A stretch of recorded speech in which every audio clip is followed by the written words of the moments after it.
2000 గత ప్రభుత్వం ఉన్నప్పుడు చాలా సందర్భాల్లో గ్రీన్ ట్యాక్స్కి ఇబ్బంది పడుతున్న మా దగ్గర ప్రస్తావించారు. దానిని సంవత్సరంన్నర లోపే ఆ సమస్యను అడ్రస్ చేయడం జరిగింది. అలాగే గత ప్రభుత్వం మనకి మనీ ఇచ్చిన కానీ రోడ్లు పూడ్చలేకపోవటం, మరింత రిపేర్లు రావటం, ఇవన్నీ చాలా సందర్భాల్లో మాట్లాడాను.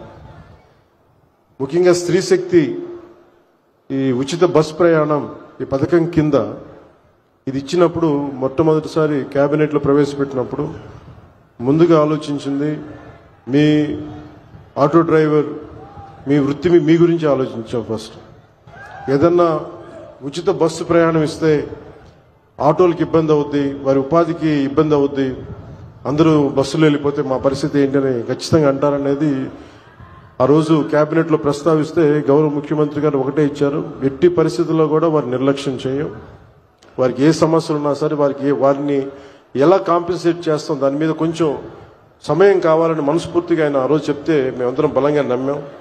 దాన్ని పెట్టుకుని ఈ రోజున మీకు 15,000 రూపాయలు చాలా సంవత్సరాల కాలంలోనే వచ్చిన వెంటనే సంవత్సరాల కాలంలో మీకు 15,000 రూపాయలు మీ అకౌంట్లో పడబోతుంది. దానికి ఆ నిర్ణయం చాలా ఇబ్బందికరమైన పరిస్థితులు ఆర్థికంగా, అలాంటిది మీకోసం 15,000 రూపాయలు ఇంత ఆర్థిక ఇబ్బందులు ఉన్నా కానీ ముందుకు తీసుకెళ్ళి మనస్ఫూర్తిగా నారా చంద్రబాబు నాయుడు గారికి మీ అందరి తరఫున హృదయపూర్వక కృతజ్ఞతలు తెలియజేస్తాను.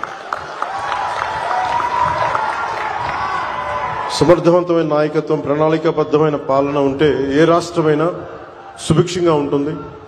గడిచిన 15 నెలల కాలంలో గౌరవ ముఖ్యమంత్రి శ్రీ నారా చంద్రబాబు నాయుడు గారి నాయకత్వంలోని కూటమి ప్రభుత్వం ఈ విషయాన్ని పదే పదే నిరూపించింది. ఆ క్రమంలో ఇందాక మీకు చెప్పినట్టుగా ఆడపడుచులకు ఇచ్చిన మాటలు నిలబెట్టుకునే పరిస్థితుల్లో మీకు ఆటోలు క్యాబ్లు నడుపుకుంటూ జీవనం సాగించే వారిపైన ప్రభావం చూపించింది.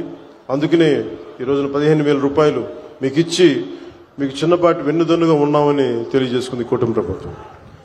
అలాగే ఎన్నికల ముందు నేను పిఠాపురం పర్యటనలో నేను ఆటోలో ప్రయాణించినప్పుడు ఆ ఆటో డ్రైవర్ నాకు సందర్భంగా చెప్పారు, ఆటో డ్రైవర్ సోదరులకు ఎదురయ్యే ఇబ్బందుల్ని మాకు ప్రత్యేకించి వివరించారు. అలాగే ఈ రోజున ఆటో డ్రైవర్ సేవలో కార్యక్రమం ద్వారా స్త్రీ శక్తి పథకాలు మీకు జరుగుతున్న నష్టాన్ని భర్తీ చేసే ప్రయత్నం చేస్తూ అర్హులైన ప్రతి ఆటో డ్రైవర్కి ఈ రోజున 15,000 జమ చేస్తూ దాదాపు 3 లక్షల ఇంకా సరిగ్గా చెప్పాలి 2,90,000 మందికి ఈ ఆటో డ్రైవర్ సేవల పథకం ద్వారా లబ్ధి చేకూరుండగా మీ అందరి కోసం ప్రభుత్వం ఆర్థిక ఇబ్బందులు ఉండి 436 కోట్ల భారాన్ని ఈ రోజున రాష్ట్ర ప్రభుత్వం చాలా ఆనందంగా మోస్తుంది. అంటే మీకు ఈ చిన్నపాటి ఊతం ఇవ్వగలిగితే అది భారం అయినప్పటికీ కూడా మీకు ఆనందంగా మోస్తుంది ఈ ప్రభుత్వం. ప్రజల సమస్యలు విని వాటిని పరిష్కరించడమే కూటమి ప్రభుత్వం లక్ష్యం. ఇచ్చిన మాట నిలబెట్టుకుంటూ వాగ్దానాలను కార్యరూపం దాల్చుతూ ముందుకు సాగుతూ ఉన్నాం. ఆటో డ్రైవర్లకు అండగా నిలబడి వారి జీవనోపాధి కాపాడటం కోసం కూటమి ప్రభుత్వం బాధ్యతగా భావిస్తున్నాం.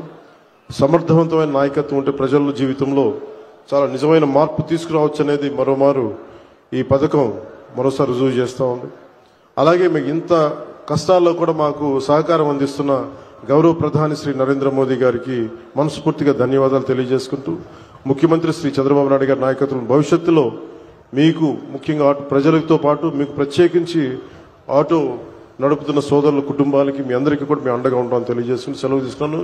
జై హింద్.